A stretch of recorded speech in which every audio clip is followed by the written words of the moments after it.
kaibigan ko, puro sila joker. Ako yung taga-tawa nila.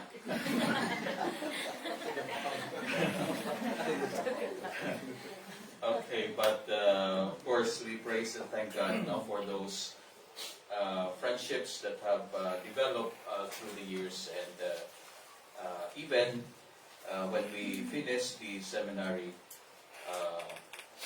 it is a blessing to have friends that we can have mutual encouragement in the work of the Lord. So this afternoon we will continue with our study, and as we go on with our lectures and messages, let us remember those foundational truths that we have learned this morning. So we will be looking at Colossians chapter 3, verses 5 to 9.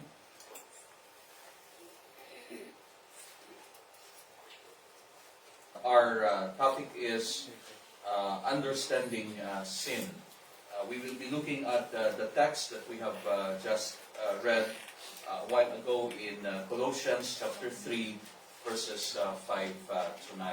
And once again, let us all stand please as we read the passage from the Word of God. Colossians chapter 3, verses 5 to 9. Colossians chapter 3, verses 5 to 9. Okay, let us read this. I'll be reading from the New King James Bible. And please follow it in your Bibles. Colossians chapter 3, verses 5 to 9. Therefore, put to death your members which are on the earth, fornication, uncleanness, passion, evil desire, and covetousness, which is idolatry. Because of these things, the wrath of God is coming upon the sons of disobedience, in which you yourselves once walked when you lived in them. But now you yourselves are to put off all this: anger, wrath, malice, blasphemy, filthy language out of your mouth. Do not lie to one another, since you have put off the old man with his deeds. Let us pray first. Our great God and loving Heavenly Father, we praise and thank you, Lord, for this time that you have given to us. And Lord, we are praying that may you will speak to us, and may you use your servant this afternoon. Help us to focus on your word, and may it be that the Holy Spirit will really teach us what your word is teaching us this afternoon. This we pray in Jesus' name, amen. Thank you, and be seated. There was a story of a rich man who was looking for a driver. And so there were three applicants. May tatlong aplikante sa pagka-driver.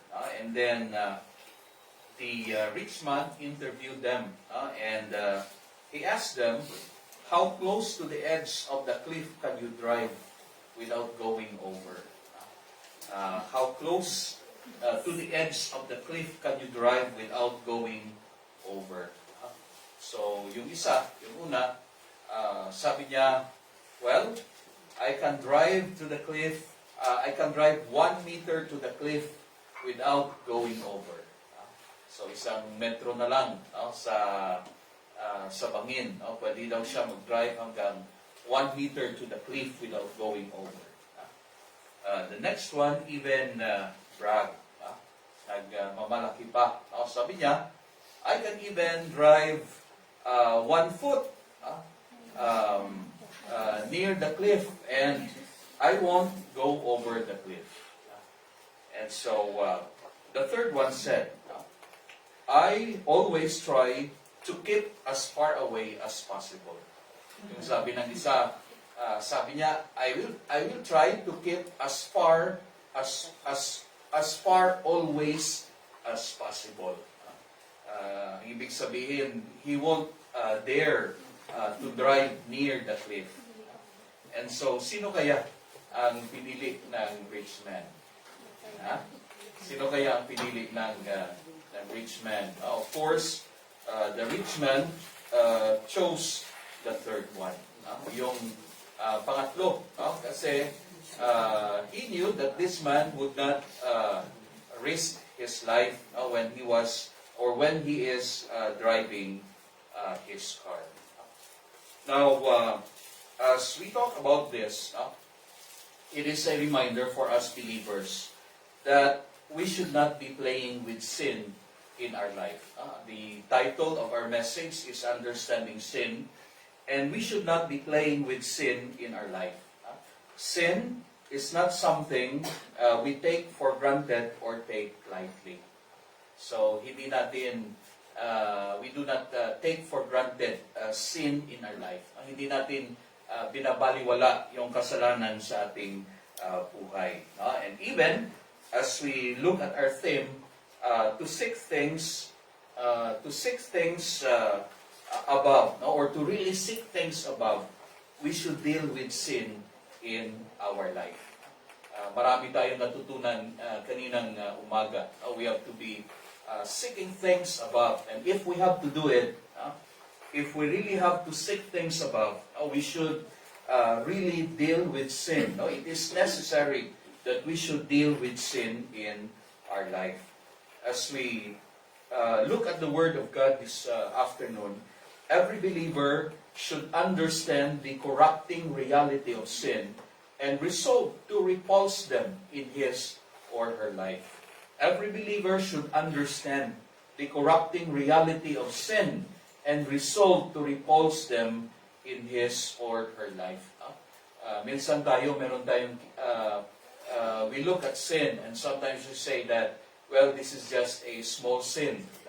This is just a little sin. And sometimes we would say, well, I will not do that big sin in my life. But sometimes there are also those sins which we think it's just okay. But to really seek things above, we should deal with sin in our life. And we have to understand the corrupting reality of sin and resolve to repulse them in our life. We will look at three things this afternoon. First of all, we will look at the realities of sin. In verses 5 to 7 of our text, the realities of sin. First thing that we can see about sin is that it indulges our body as its instruments. So, the first reality or first facts of sin that we can see is that it indulges our body as instruments. It says in verse 5, Colossians chapter 3 verse 5, it says here, therefore put to death your members which are on the earth, fornication, uncleanness, passion, evil desire, and covetousness, which is idolatry. Notice that phrase, your members which are on the earth. Now, one writer said that members here refer to the physical members so far as they are employed in the service of sin. It refers to the physical members so far as they employed in the service of sin. And then another one said, the words which are upon the earth describe those members as instruments or organs of the earthly or the sensuous life. Now we can see here that when we sin, we are allowing our bodies to be instruments of attitudes and actions that are abhorrent to God. When we sin, we are allowing our bodies to be instruments of attitudes and actions that are abhorrent to God. So, we let our bodies to be used as instruments of sin. So, first thing about the reality of sin is that it indulges our body as instruments. When we are, we would say, thinking of evil, we are allowing the use of our minds for evil things. When we are, we would say, using, or when we are sinning through what we are saying, then we are allowing our eyes to be used as instruments of sin. The same thing, when we do sin, when we commit sin with our mind, with our hand, we are allowing our hands to be an instrument of sin. You see, sin indulges our body as its instruments. But what does the Word of God tell us in Romans 6 verses 12 to 13? In Romans chapter 6 verse 12 to 13, it says, "Therefore, do not let sin reign in your mortal body, that you should obey it in its lust. And do not present your members as instruments of unrighteousness to sin, but present yourselves to God as being alive from the dead, and your members as instruments of righteousness to God." Sabi doon kanina, we already died with Christ, and we are resurrected with Christ. And when the Bible tells us that, of course, it talks about our being saved. It talks about, we would say, our spiritual life. But we always have to remember that we cannot disconnect the body from our, we would say, spirituality. So isa rin yan ng mga wrong philosophies or teachings, na parang dinidistance nila yung body with spiritual things. But that is not so. That is why we have this verse in the Bible which tells us that we should not allow our bodies, our members, the parts of our body, our minds, our heads, our feet, whatever it is, as instruments of unrighteousness. So, sin, the reality of sin is that it indulges our body as instruments. Secondly, we can also see that not only that it indulges our body as its instruments, but the text also will tell us that sin is inducement of God's wrath by the disobedience. The inducement of God's wrath by the disobedience. First of all, it tells us that sin is disobedience. Sin is disobedience. We disobey what God wanted us to do. And those things which God do not want us to do, we do. So, sin is disobedience. And it tells us in that verse, in verse 6, it says, "Because of these things, the wrath of God is coming upon the sons of disobedience." Now, this is a strong warning. God's wrath is coming upon the disobedient. Those who continue to disobey can expect God's judgment with certainty. And we can say that sin is self-destructive. Many people think when they sin is that they can just go away with it. Sabi nga nila, hindi daw kasalanan if kung sa Ilonggo pa, kung hindi ka madakpan. Or sa Cebuano, kung hindi ka masakpan. I don't know if that's the right thing. But they say that it's not sin if you won't be caught doing so. That is why what people try to do is do sin and try not to be caught.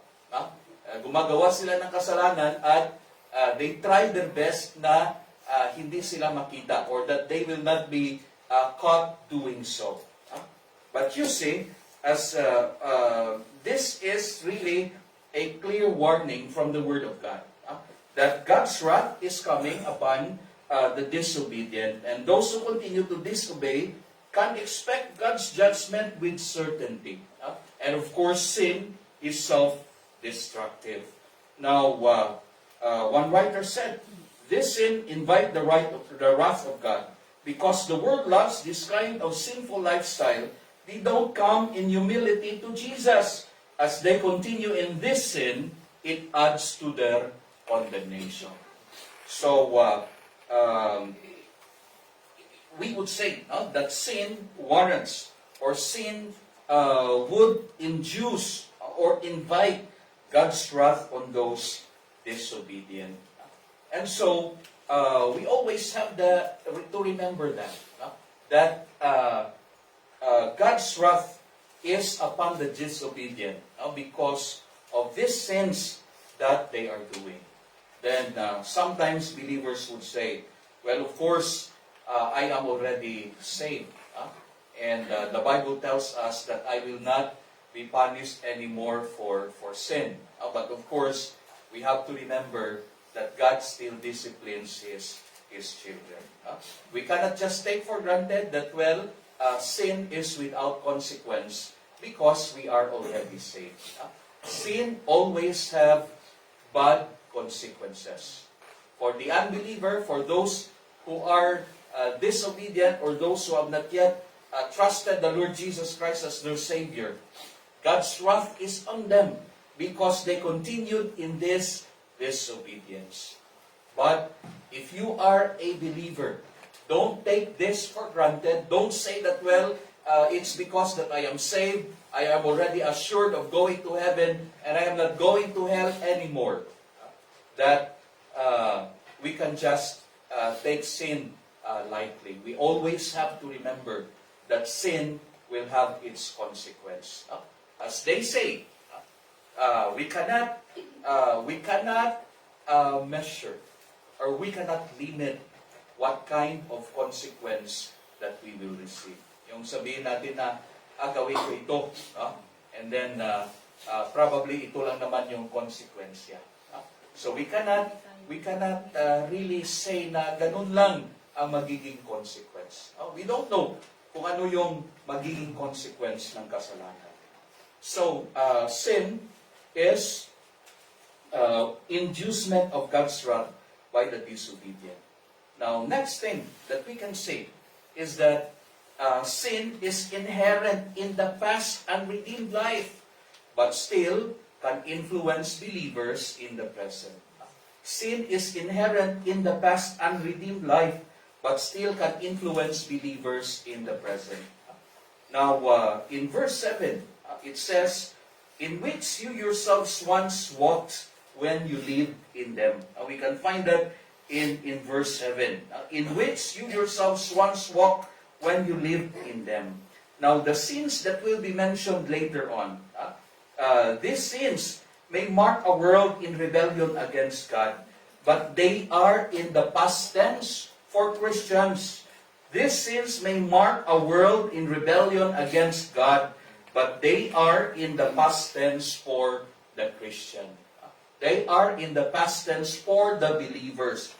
And the Christian should not live like the sons of disobedience. As we have mentioned before, or as the Word of God mentioned in the previous verse, that the wrath of God comes upon, because of this, the wrath of God is coming upon the children or the sons of disobedience. Now the Christian, the believer, should not live like the sons of disobedience. A true Christian cannot be comfortable in habitual sin. So this is not our life anymore.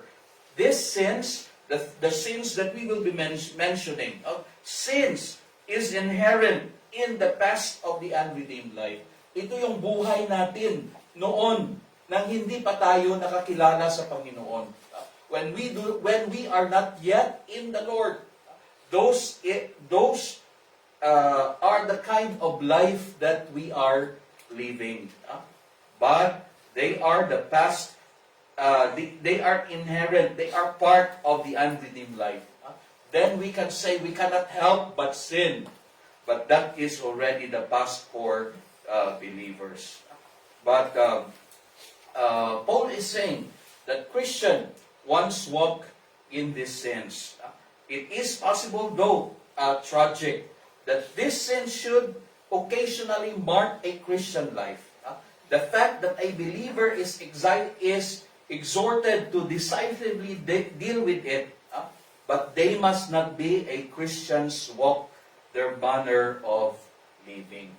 So, sinabi dito ni Apostle Paul that believers once walked in these sins. Ito yung dati nating buhay. Ito yung paglakad natin dati.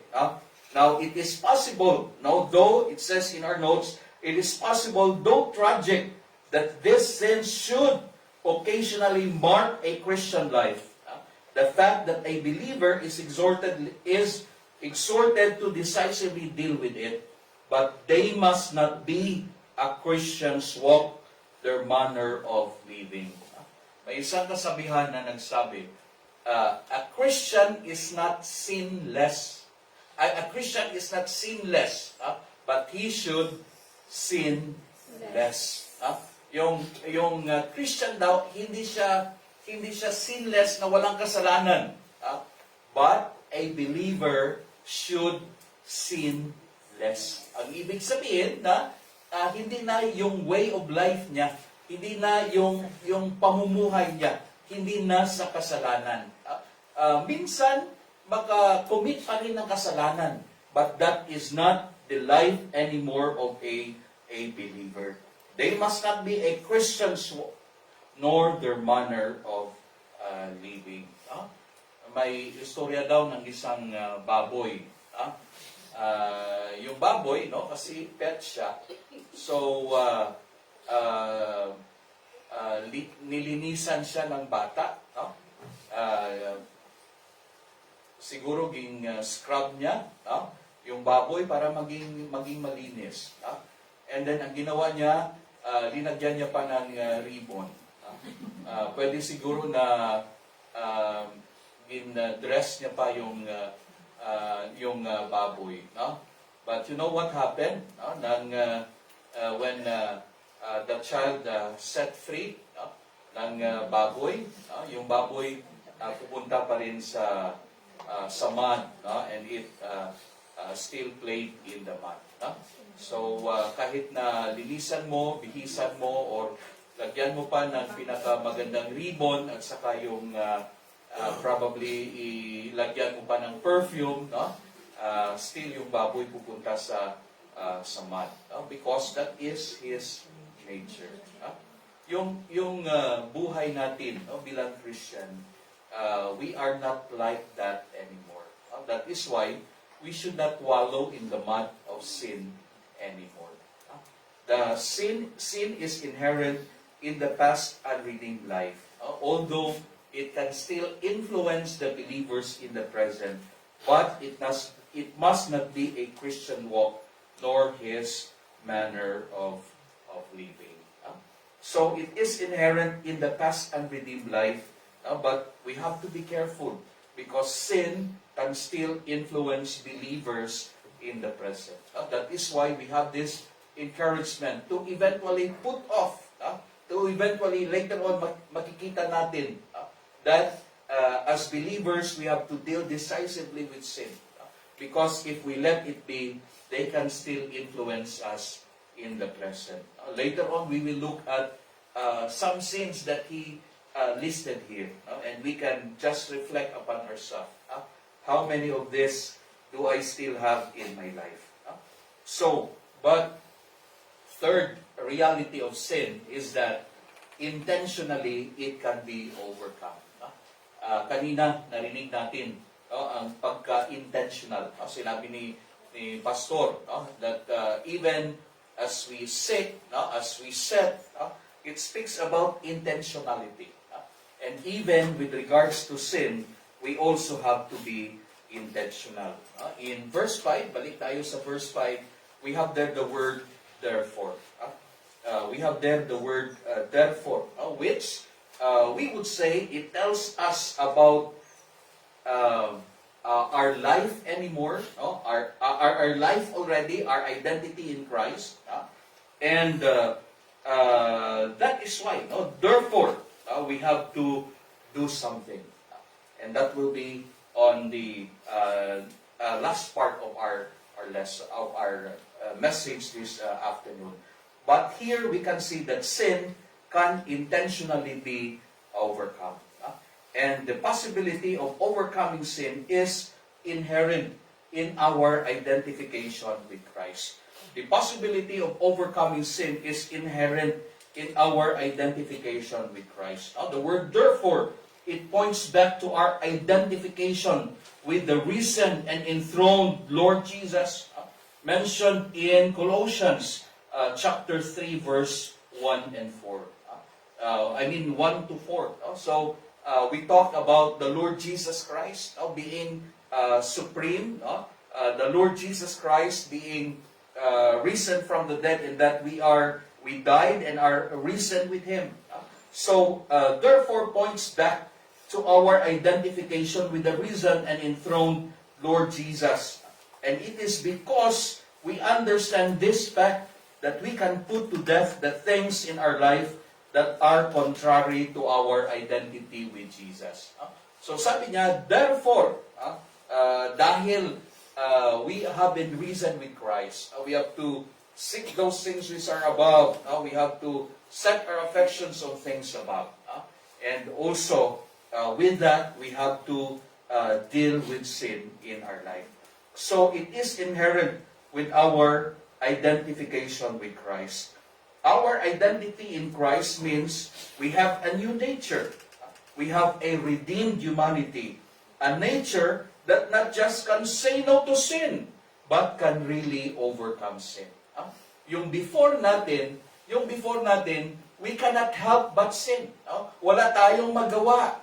Makasalanan tayo. That is our nature. We cannot help but sin. It's easy for us to sin. But you know what? Hindi na tayo ganyan ngayon. We are not like that anymore because we are already what? We are already a redeemed humanity. Now, when people sin, ano yung sinasabi nila na dahilan bakit nagkasala sila? Pasensya lang dahil tao lang. Now, of course, we do not deny our humanity. But we must not make it a reason that we cannot overcome sin. Because we also have to remember that as believers in the Lord Jesus Christ, we have died and we have resurrected with Christ. We are already a redeemed humanity. Unless you are not really redeemed and regenerated. Kung okay yan na rason. Kung hindi ka pa redeemed at saka regenerated, pero kung Christian ka na na-save na, you are already a redeemed, you are already identified with Christ, and this identification with Christ is not just, we would say, an ID that we pin on, that we can just remove, but that is a real identity. That is who we really are. We are in Christ, we are saved, and we are redeemed. And that is why we can see the possibility of overcoming sin is inherent in our identification with Christ. A nature that not just can say no to sin, but can really overcome sin in our life. We can overcome sin. That is part of our salvation. Pag tanungin ko kayo, ano ang ibig sabihin ng salvation para sa iyo? What is salvation? Usually, yung salvation natin is that we will not be going to hell anymore. But that is just one aspect of salvation. The present implication of our salvation is that we are being saved from sin, and that we are being saved from sin, and that we can overcome sin in our life in the present. Yung salvation natin, hindi lang na sure tayo na hindi tayo pupunta sa impyerno at we will be with our Savior forever. Pero yung salvation natin, ang ibig sabihin din is that day to day in our life, we can overcome sin. Because we are in Christ, we are saved, we have been redeemed, we have been regenerated, we have been given that nature of God in our life. And of course, the possibility of overcoming sin is implied in the commands to intentionally deal with sin. So the possibility of overcoming sin is implied in the commands to intentionally deal with sin. Bakit sinabihan tayo that we have to put to death and we have to put away? Later on, we will be looking at that. Bakit sinabihan tayo na ganyan? Because the Lord knew that with His help, we can really overcome sin. So, pag sinabi niya na itong gagawin natin, pwede talaga natin magawa with His help, with His power, with His enablement. So, intentionally, yung kasalanan is very serious. I mean, it's very serious. It's very grave. It's very influential. But for us believers, we have to remember that it can be overcome. But of course, we have to be intentional in doing so. So, the realities of sin, yung makita natin dito, there are many other things that the Word of God would tell us. But if we would look at this text, makita natin that sin indulges our body as its instruments. Secondly, it is inducement of God's wrath by the disobedience. Thirdly, it is inherent in the past unredeemed life, but still can influence believers in the present. But we have to remember that intentionally, it can be overcome. So ano yung gawin natin? Of course, we have to overcome sin. We have to intentionally overcome sin in our life. So, dapat i-overcome natin yung kasalanan. Sabi natin at the beginning, if we have to seek things above, then it is necessary that we have to deal with sin in our life. That would bring us to our second point this afternoon, the recognition of specific sins. Meron daw nagsabi na isang member sa isang church, isang influential member sa isang church. Kasi yung pastor nila is preaching against sin. So sabi niya, Pastor, huwag ka nang mag-preach ka, huwag mo nang sabihin na kasalanan yan. Sabihin mo lang na mistake. So parang i-tone down ba? So don't call it outrightly sin. Call it just as a mistake. But you see, sa salita ng Panginoon, sin is sin. So, there are specific sins that we have to recognize. But before that, of course, ano ba ang sin? What is sin? What is sin? Ano yung kasalanan? How do you understand sin? Ano ang kasalanan? Meron tayong definition dito. This is the definition that I would use in my class. So what is sin? Can we read that together, please? Ready, start. Sin is any and all lack of conformity to the will of God in act, attitude, or nature. Yung kasalanan daw is any and all. Kahit ano at lahat na hindi nagkukonform sa will ng Panginoon. Whether it is in act, ibig sabihin sa gawa natin, attitude, the way we are, the way we behave, and even in our nature. Sin is any and all act of conformity to the will of God in act, attitude, or nature. So, there are two lists of sins in our text. In verse 5, it starts with the first list. And then, in verse 8 also, it gives us a second list. And so, in the Word of God, tingnan natin ito, yung dalawang list. But that is how we understand sin. Sin is any and all lack of conformity to the will of God in act, attitude, or nature. Basta hindi nagkukonform sa kagustuhan ng Panginoon, then it is sin. And we have here a standard. This tells us about a standard. Yung sabi ng iba, what may be sin to you may not be sin to me. Yan ang sinasabi kanina na yung relativity. Pwedeng kasalanan yan sa iyo, pero hindi yan kasalanan para sa akin.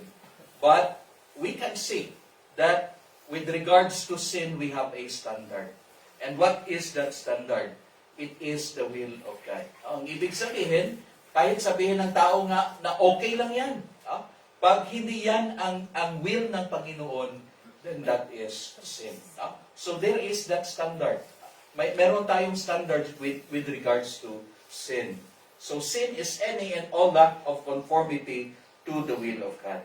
So ano yung na-mention dito na kasalanan? Now, we are not saying that these are the only sins there is or there are. But there are many things in the Word of God. But as I have said, we just look at these things that are mentioned in the text.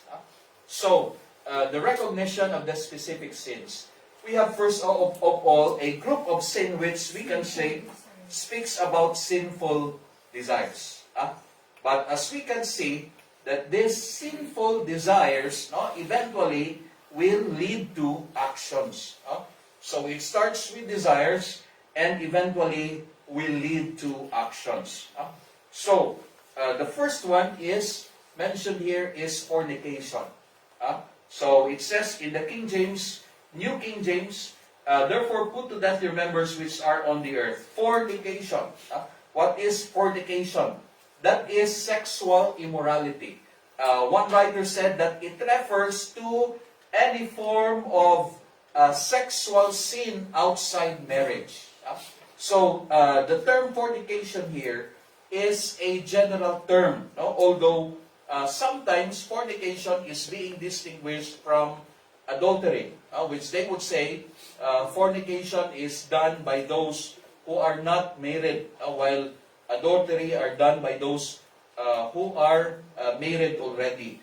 But the term fornication here, it refers to sexual immorality, or general term for immorality outside marriage. Any relationship like this outside of marriage is fornication. You see, the Word of God gives us that standard. Yun nga yung standard natin ay ang will of God. So the will of God is revealed in His Word. At ang kagustuhan ng Panginoon is that sex is a blessing that should be enjoyed in the bounds of marriage. So maraming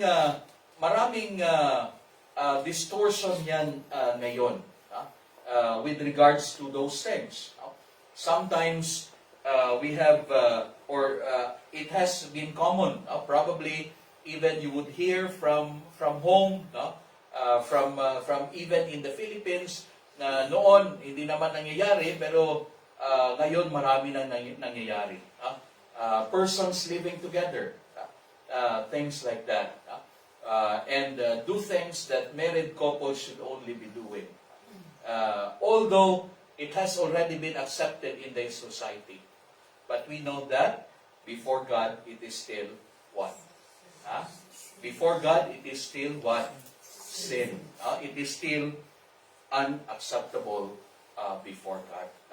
Now, of course, sometimes we have to be wise also, because we have probably family members living in that situation, and even are people there. Sometimes parents would say, Pastor, sinabihan ko naman yan. Many times I have told them to get married. But yun nga, yung mga anak natin, or yung mga anak, minsan, sabihin natin, they have decision on their own. But as parents, let us not stop in encouraging and teaching them, reminding them that the right thing to do is for them to get married before they live together. So fornication or sexual immorality, any intercourse outside marriage. Then we also have uncleanness. What is uncleanness? Uncleanness refers to lustful impurity that is connected with loose living. Ang ibig sabihin na anything goes. So maraming there are many ways in which lust is being practiced. lustful impurity that is connected with loose living. No? When we say loose living, it means wala ng standards. Wala ng standards. No? And that is what is happening now. Standards are being turned down. No? Parang ginigiba na yung mga standards. No? Everything seems to be okay. Pwede nyo lang gawin yan. Kahit anong gawin nyo. So that is the meaning of uncleanness. Lustful impurity that is connected with loose living. One writer said it includes the misuse of sex, but is applicable to various forms of evil. Then we also have this passion, or depraved passion or affection. Yung hindi yung passion, no? They would say na nag-iibigan naman kami. Bakit hindi pwede? So depraved passion or affections. And probably we can include here, no? It says a state of mind that excites sexual impurity. The person who cultivates this kind of appetite can always find opportunity to satisfy it. Wrong practice of passion and affection. And as I've said, probably we can include here yung mga same-sex relationship. They would say that, well, we have these feelings for each one. Why is it that we can't do these things? Yung na-mention kanina ni Pastor, na celebrity is very well known for that.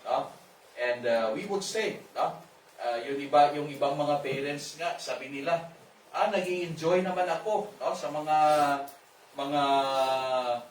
they would say na nag-i-enjoy naman sila sa ginagawa ng mga anak nila. Although na we know that before God, hindi tama. Yung iba naman, sabi nila, pinagkikitaan naman nila. Yung, I mean, it helps to support them. Na yung mga anak nila ganyan. But the Bible tells us that depraved passion or affection is wrong. Then it also tells us about evil desire or the wicked cravings. Any cravings that are not pleasing to God. They are evil desire or wicked cravings. Then we have the last one. It seems to be an odd man out. Parang sabihin natin, parang naiba siya sa lista. Kasi it talks here about covetousness, which eventually the Bible tells us as idolatry. Covetousness, which is idolatry. What is covetousness? Covetousness is the sin of wanting more. So yung kasalanan na gusto mo, you want more. You want more. It is the sin of wanting more. And you see, we are very much susceptible to this. Just like, for example, kahit yung cellphone lang. Why is it na merong bagong model? Palagi may bagong model. Because people are not satisfied with what they have. They want more. Yun nga, sabi ni Pastor kanina, travel, and ano pa yung na-mention niya? Probably malaking bahay. Now, we would say, in itself, kung bigyan ka ng Panginoon ng malaking bahay, why not? Pero yung bang i-crave mo those things, and hindi lang na kinikrave mo, that is what is occupying your minds. That is what is occupying your minds. That is what is occupying your desires. It becomes a preoccupation to you. So, the sin of wanting more, the sin of not having contentment with what God has given you. So, covetousness is the sin of wanting more, whether it be things or pleasures. Another writer said it is a greedy desire to have more. You already have those things, but you want more. You still want more. Um, that is covetousness, the sin of wanting more. It is a greedy desire to have more in life. Of course, each one of us probably is also looking at how our life would be improving. The thing is, if those material things or probably pleasures are what consumes you, that is your all-consuming desire, then it becomes, we would say, covetousness. So why is it that he calls covetousness as a sin of idolatry? It is idolatry, and that it only obtains when man thinks of life consisting in things possessed rather than in righteous relationship to God. Naging idolatry siya in that it is what would preoccupy your mind, and you would think that life just consists in the things that you possess. Parang yung buhay mo, yung nagdi-define ng buhay mo, are the things that you possess. Just like, for example, you would say, what would define your success in life? Probably, if I have a big house, if I have these things, then I would say that I am successful. To think that your life only consists in the things that you possess, then it becomes idolatry. Bakit? Ano ba ang buhay natin? Ang buhay natin ang Panginoon. Ang success natin is that we have that relationship with God. And that God is helping us and blessing us. We are serving God. We are seeking things which are above. Our desires and our ambitions are things that are godly, are things that are pleasing to God, are things that are eternal. But kung yung desire lang ng heart at mind mo are those things which this world can only offer, then we would say it becomes idolatry because it has already taken the place of God. Kaya minsan, ang tao wala nang time sa Panginoon. They are ever consumed. Yung doon sa Pilipinas, they have business, they are consumed with their business. Why? Because they want more rather than doing things for God. The same thing, whatever our situation. That is why it says that covetousness is the sin of idolatry. It is also, one writer said, it is also a sin against others. For to satisfy the desire, others are wrong. Yung covetousness ay kasalanan din against others. Bakit? Because to satisfy your desire, others are wrong. You are willing to step on others just in order to fulfill your desire. So that is covetousness.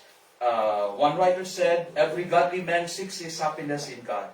The covetous man seeks that in his money which God alone can give. The covetous man seeks that in his money which God alone can give. Therefore, his covetousness is properly idolatry. Every godly man seeks his happiness in God.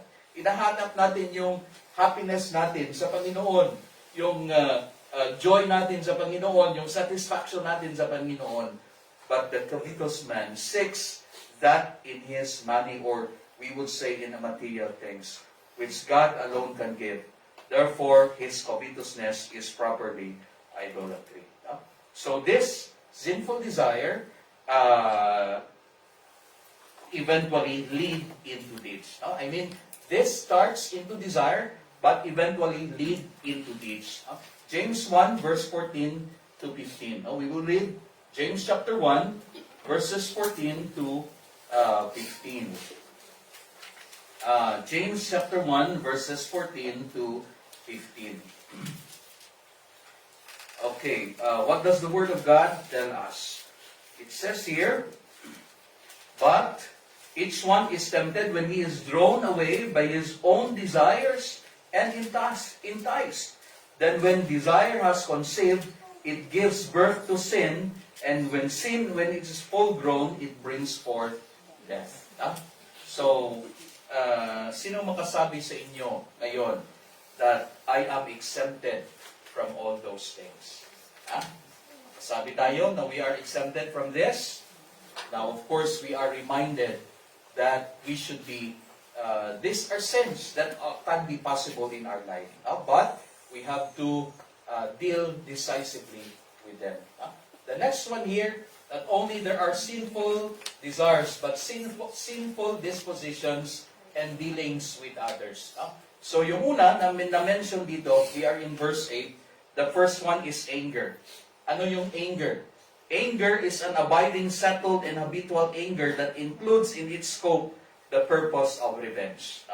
Yung anger daw is yung abiding, settled, and habitual anger that includes in its scope the purpose of revenge. Yung galit, na gusto ka maghiganti. So anger. The next one, which is related to that, is the word wrath. Ano naman yung wrath? Wrath is the boiling agitation of the feelings, a sudden violent anger. Yung nagalit ka kaagad. Meron tayong statement sa Tagalog na galit na galit, handang manakit. That is wrath. Galit na galit, handang manakit. And the Bible tells us that anger is wrong. Although it says in Ephesians, be angry and sin not, don't let the sun go down upon your wrath. So paano daw natin ma-distinguish yung anger na kasalanan sa hindi kasalanan? Paano ma-distinguish? If you are angry with sin, then we would say it is a righteous anger. Yung pag nagalit ka daw sa kasalanan, then it can be. But most of our angers are not pleasing to God. So anger, wrath, and then we also have malice. Ano yung malice? Ang ibig sabihin pala ng malice is attitude of ill will against a person. Yung gusto mo, yung hindi mabuti para sa isa, sa isang tao, malice yun. Parang let's say for example, sabihin mo na sana matapilok siya, or what, sana hindi siya magiging successful, sana maging tapos kung may masamang nangyari sa kanya, yung sabi sa Hilikay ko, gaba yan. May gaba na, may birisi pa. So things like that. Malice is the attitude of ill will against a person. Yung gusto mo yung masama ang mangyari sa kanya. And then we have blasphemy. Ano yung blasphemy? Slander others and tears them down. Blasphemy is the speech injurious to others' good name. Yung gawan mo ng masamang istorya, or you make a untrue accusation against a person in order to ruin his reputation. So an speech injurious to others' good name. And then what else? Filthy language out of your mouth. Ito ay foul speaking, yung hindi magandang sinabi. Low and obscene speech. Sometimes yung mga joke, may mga joke tayo na bastos. May mga sinasabi tayo na not in good taste. That is filthy language out of your mouth. And then, yung isa pa dito, sinabi din sa verse 9 is lying. Ano yung lying? Lying is misrepresentation of truth with intent to deceive. Yung totoo, you misrepresent the truth with intent to deceive. Meron tayong, sometimes meron tayong white lie, saka yung kung ano pa. We take, sabi natin yung white lie parang konting lie lang, no? But as they say, no, partial truth is not truth at all, no? Pag yung partial na totoo, hindi yan, it is not fully true. No? So, lying is misrepresentation of truth with intent to deceive. Just like, for example, yung half of the truth lang sinabi mo, with the intention to deceive, that is already lying. Misrepresentation of truth or outright lie. Yung talagang ano ba yung sinungaling, talaga na sinungaling na sinabi mo sa isang tao. So lying is misrepresentation of truth.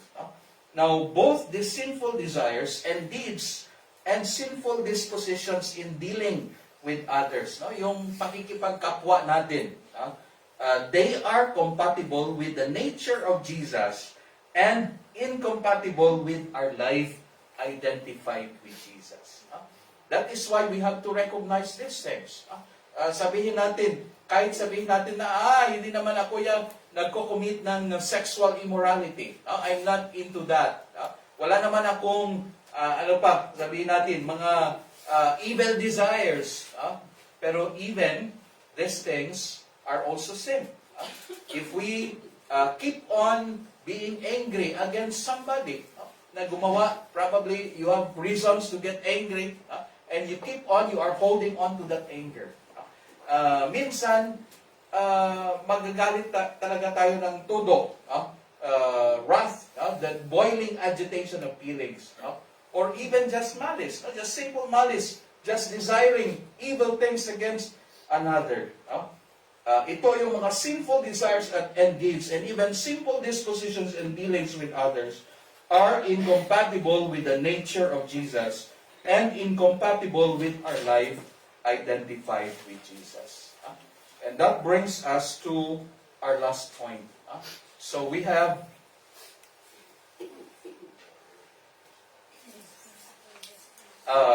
nakita natin yung realities or yung facts about sin. Nakita natin yung sin that has to be recognized. Recognition of specific sins.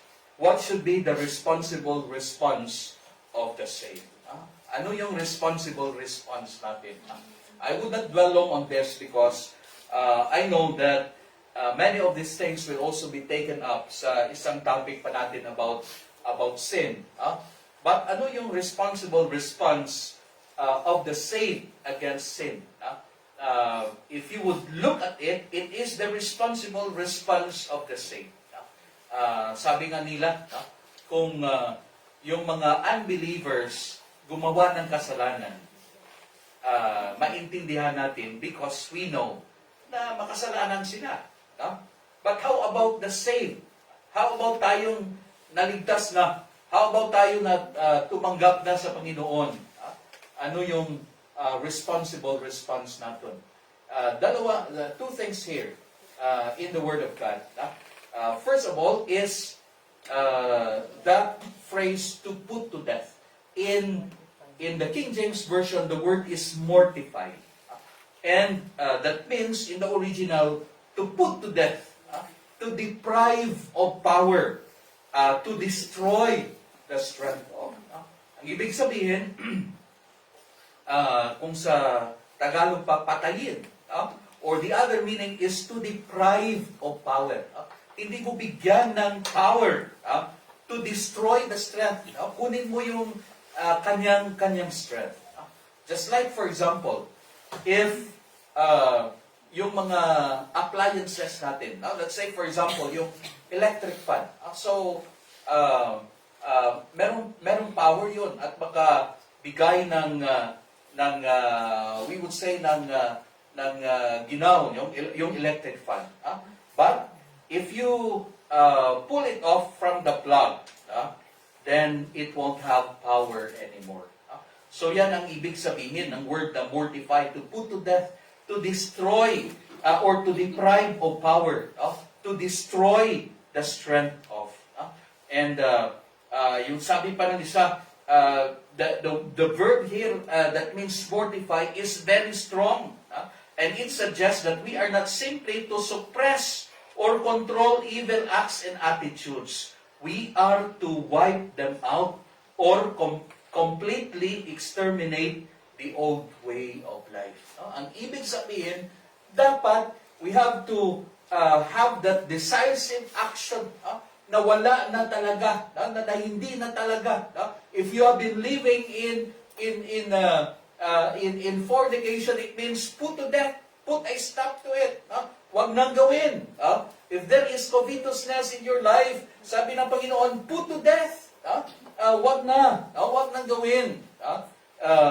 We have to exterminate that old way of life because it is not part anymore of our life. In fact, the tense that is being used here, it says that we have to put to death once and for all. Once and for all, dapat na we have to put a stop to it, to deprive it of its power.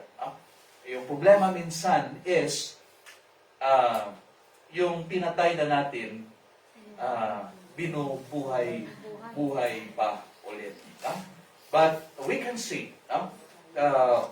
sabi natin kanina, intentionally, it can be overcome.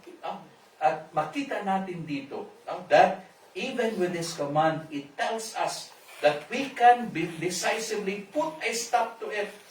And then we have another phrase. In the King James, I think the word is put off. It means to put away.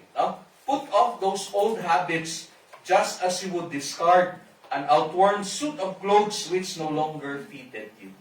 Para yung luma mo na, na hindi na asya sa iyo. You don't want to put it on anymore. You have to put them away. Hubarin mo na. At hindi na hubarin para gamitin pa uli. But hubarin na at itapo na. Take it out of your life. We can say that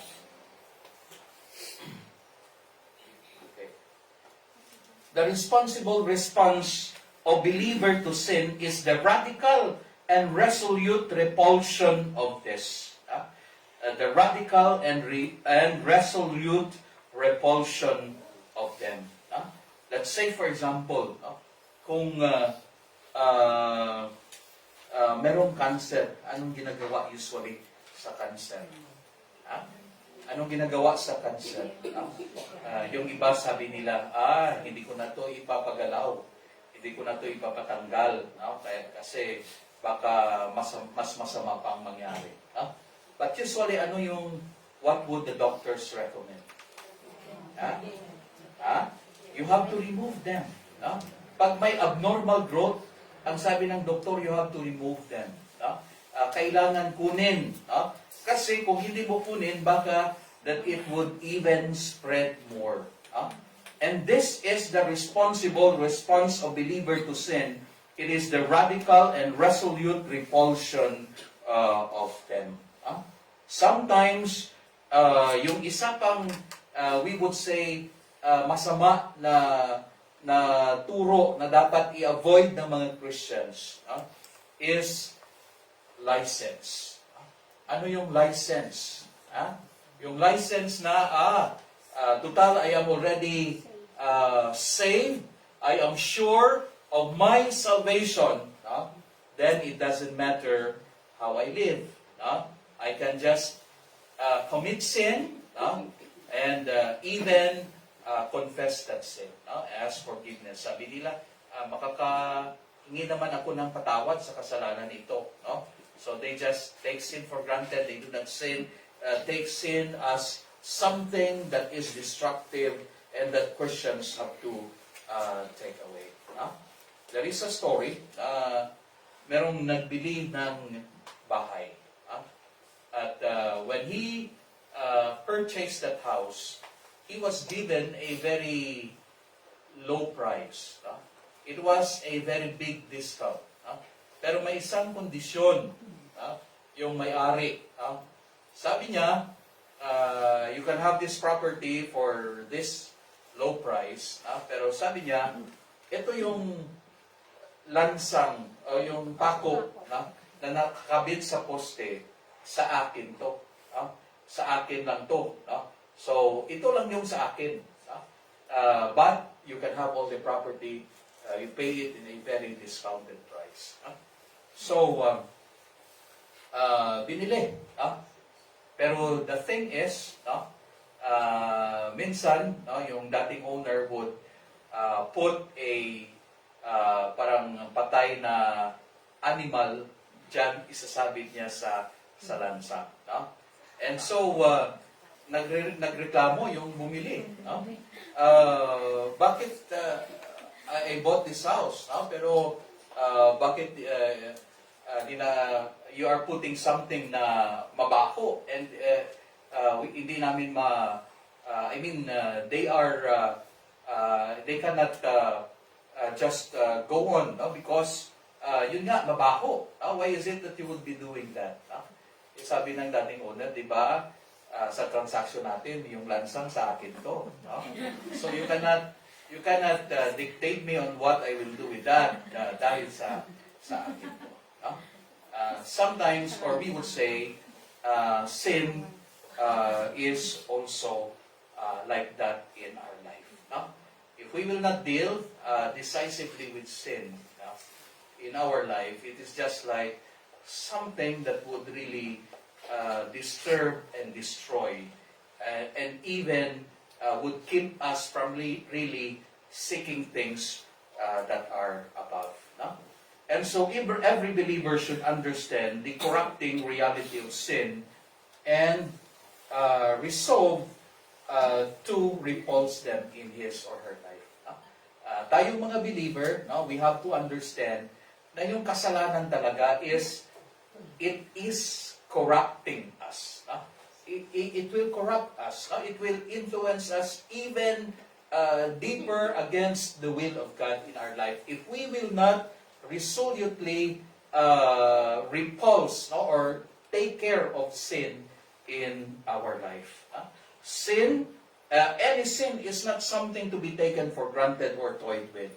The more we hold on to sin, the more it corrupts us.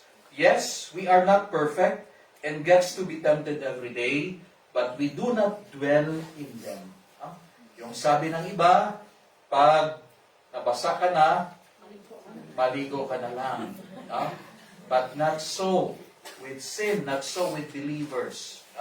When God make us aware of our sin, it's always timely to deal with this sin in our life. We do not dwell in sin. Whatever sin it is, we may sometimes look at it as not much. Sabihin natin, hindi naman malaki to. But whatever it is, we have to endeavor to overcome by the help of sin. And so, we have to recognize sins in our life, and then what should we do? God has given us a way to deal with sin. What does the Word of God say in 1 John 1:9? If we confess our sins, He is faithful and just to forgive us our sins and to cleanse us from all unrighteousness. But in verse 10 it says, if you say you have no sin, you deceive yourselves and the truth is not in you. But what does chapter 2 verse 1 of 1 John tells us? It says that I am writing these things to you so that you do not sin. In other words, although the Bible and God recognizes that yes, we still may sin, but He said, if you sin, you recognize your sin, you confess it, and then don't dwell in it. Don't take sin for granted in our life. We have to understand the realities of sin, that it indulges our body as instruments. It is inducement of God's wrath by disobedience. It is inherent in the past and redeemed life. But intentionally, it can be overcome. We have to recognize sin in our life, and then we have to be a responsible believer in repulsing, getting rid of sin in our life. And by the way, when we say we repent and confess our sins, it does not mean i-confess ko lang to pero sa sunod, gagawin ko yan. Hindi ganyan. I-confess natin because we look at sin na talagang hindi gusto ng Panginoon. It is not it is not part of our way of life as believers. It is not part of our way of life as we seek those things which are above. That is why we have to deal with them and not take them for granted in our life. May God bless His Word. Let us pray. Our great God and loving Father, thank you for your Word this afternoon. And may this Word remind us that, Lord, sin really doesn't please you and that we should keep ourselves because it destroys our life. We commit all these things to you, trusting your enablement that even as we decide to deal with sin, we know that your grace is always sufficient for us. Be with us, this we pray in Jesus' name. Amen.